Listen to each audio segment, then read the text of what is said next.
Владико, Вседържителю, Ти си лекар на душите и телата, защото в Тебе е животът и Ти го даряваш според Твоята неизказана благост.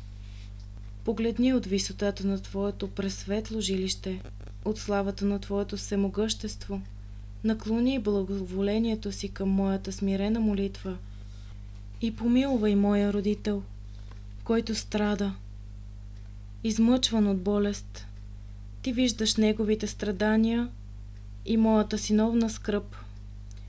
Смили се и го изцери, с Твоята крепка десница повдигни и отново дарувай здраве. Утеши и нас, които с обич и голяма печал бдим при леглото на нашия болен и страдащ. Зачети му, Господи, всичката грижа и обич към нас, по Твоето милосърдие. Дай на всички да се зарадваме в Твоята благост и да Те прославяме през целия си живот. Амин.